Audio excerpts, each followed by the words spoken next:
In studio, Joe Musso alongside Bryant McFadden. Mac, this was not a pretty performance by the Tampa Bay Buccaneers in a spot where you gotta have it. You gotta have it. My eyes immediately go to the defensive effort of this Dallas team. Where did that come from? Wow. You know what? I don't know.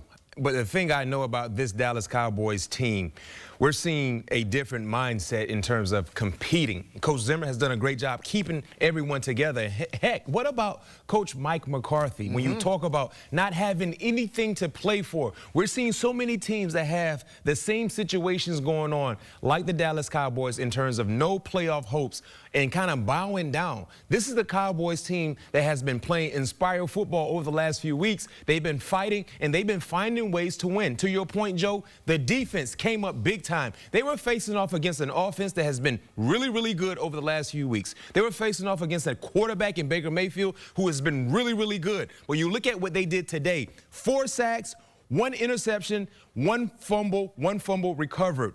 Both turnovers were huge in terms of taking scoring opportunities away from the Tampa Bay Buccaneers. Ball hanging in the balance. Both times they claimed it as their own, the defense leading the way, but Cooper Rush, a tip of the cap once again, 26 of 35, 292. This is all hustle right here, Joe. Hustle. And it's hustle on the back end of hustle. Baker trying to make a play happen there, but ball skills there by Deron Bland. You love to see it with the game on the line. And it was one too many mistakes for this Tampa Bay offense that played from behind, throughout the entirety of this game. Was it a lack of urgency, a lack of execution, some mixture of the two?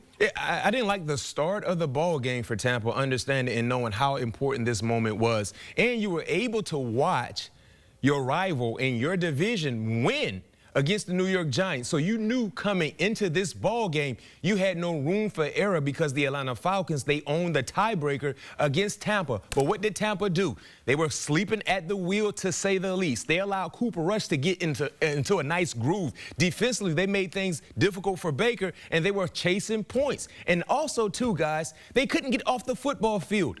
When you look at the Dallas Cowboys, when you get the football at the 30-yard line, if you're Cooper Rush, all you need to get is 2 first downs. Because if you can get those 2 said first downs, you're already in field goal range of your outstanding kicker in Brandon Aubrey. And he led their efforts in terms of putting points on the scoreboard. That was one of the main themes that I witnessed in the first half and also surfaced timely in the second half, the inability of the Buccaneers defensively to get off the football field. Those field goals added up, especially in a moment where your offense was not scoring to the magnitude that we thought they would score.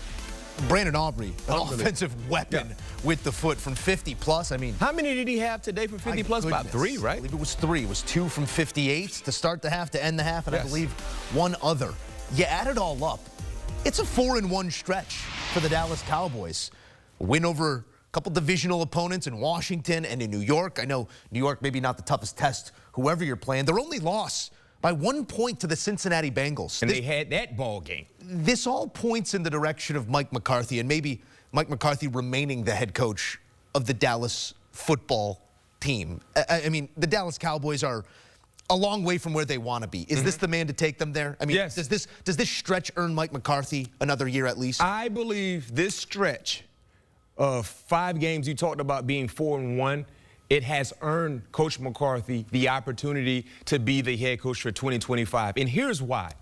You look at finding a way to keep the guys together, finding a way to keep the locker room intact. He's been able to do that. You know how I know? Because I'm seeing more inspired football from the Dallas Cowboys. Everything that we talked about, everything we criticized them about in the month of October, leading into early November, we're not talking about it anymore because he's found a way to get these guys to buy into everything that he and his staff is selling. And guess what? They're going out and they're executing. And most importantly, we're seeing maximum effort. We're seeing hustle. We're seeing grit. And we're seeing a physical style of football on either side. Remember, that was the issue. Not being physical. Losing the battle in the trenches. Not being tough at the point of attack. Those are the things we're not talking about anymore. When you look at some of the plays that we highlighted tonight, it was all about being the more physical team, playing tougher for longer, and relentless effort. If you just look at what we've seen over the last 5 weeks, right, and if you just did a blind resume and just watch, not seeing the star on the helmet, you would say this is a pretty good team. Right? Regardless of who is not in the lineup or who is in the lineup. You would say blind resume, no star on the helmet, just bland uniforms, wow, this is a pretty good team.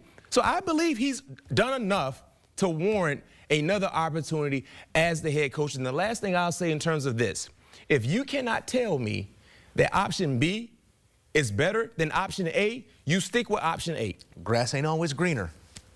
We'll see about that job. I'll tell you about another job. What you got? Cooper Rush can be a backup quarterback anywhere in this league, any day of the week. Yeah. The Dallas Cowboys ran for 31 yards on the ground in this game. This was Cooper Rush winning a football game along with his kicker in Brandon Aubrey. 26-24 your final. Dallas dashing the hopes of Tampa Bay, perhaps.